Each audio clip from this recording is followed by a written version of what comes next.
Mark here. The video you're about to see is when me and one of my cars, a Bricklin SV1, was on Car and Driver television. It was in 2002. Anybody that knows me knows that I've owned a lot of cars through the years, and I've restored several cars and all, and the Bricklin was one of my favorites. That was my dream car when I was in high school. I sold that car in 2005 or 2006, and why I sold it, I don't know. I regret selling it to this day, and if I could get back any one of the cars I've had, this one would be it. It was pretty interesting how I ended up on Car and Driver with that car. I used to take that car to a lot of cruise-ins and car shows and stuff. Well, I was at a cruise-in one Friday evening in Franklin, Tennessee, and this guy come up to me and he said, "Hey, I work for Car and Driver Television. Would you mind if we use this car in a show?" And so I said, "Yeah, great." And so about 2 months later, we did all the filming on it and everything, and this is what ended up coming out. So I hope you enjoy it, and I will see you later. From Car and Driver Magazine, it's the North American International Auto Show. And once again, the car manufacturers have come to Detroit with plans for the future. Then a look back to the 70s sports car with gull-wing doors. The Bricklin is classic Car and Driver. Plus, we'll test the all-new Camry, Toyota's best-selling family sedan. Those stories and more in this edition of Car and Driver.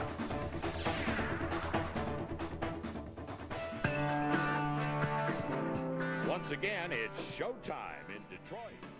Classic Car and Driver, a flashback to the archives and the machines of our automotive past. He had a successful resume. He first made millions in the hardware business. Then he was the first to import Subarus to the U.S. in the late 1960s. But in the 70s, Malcolm Bricklin was ready to build his own car. And he did, for a while.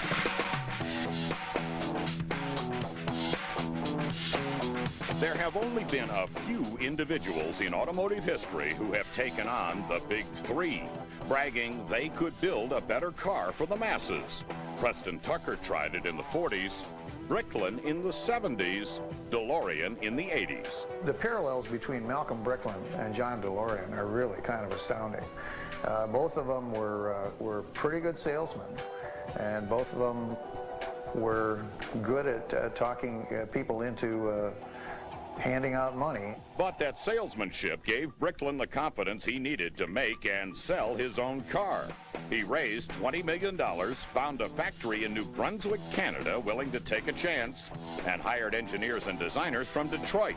It created a buzz in the industry in 1974 that hadn't been felt for years.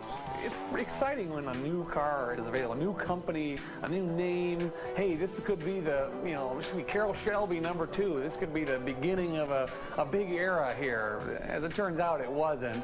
Bricklin decided to make his car stand out by presenting it as a safety car, not a sports car. He claimed it would be safer than any Detroit could make. It was called the Bricklin SV1, which stood for Safety Vehicle 1.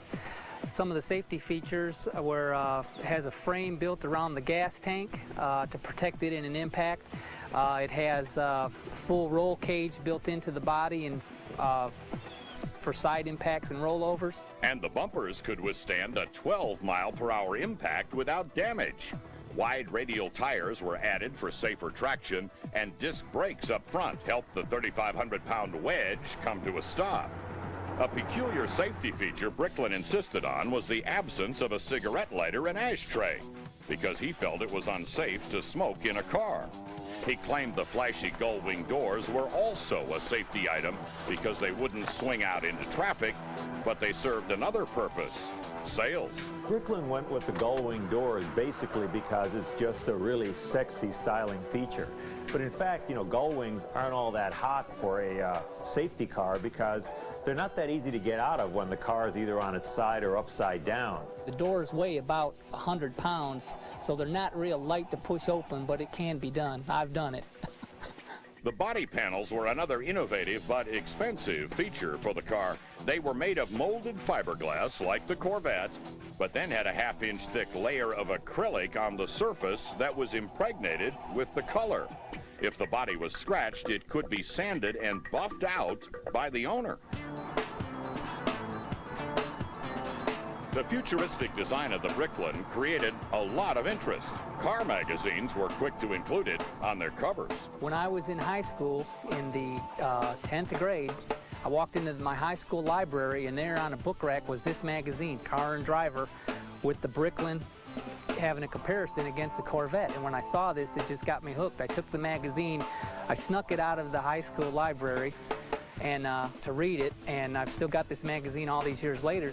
The editors were pleasantly surprised to find a worthy competitor to the Corvette, writing, "They come off amazingly close, these two American GT coupes. As long as you focus on the performance readout, they are practically identical."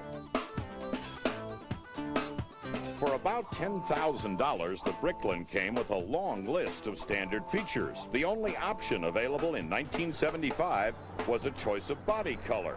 The car used American Motors suspension pieces and was first powered by a 360 V8.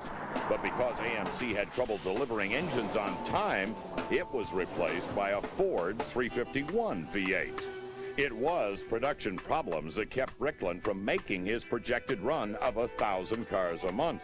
After 2 years, he only had around 2,800 completed cars and a bankrupt business to show for it. These days, Malcolm is still looking to the future, now working in fuel cell technology.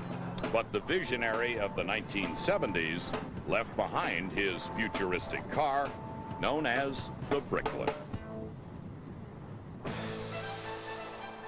Next up.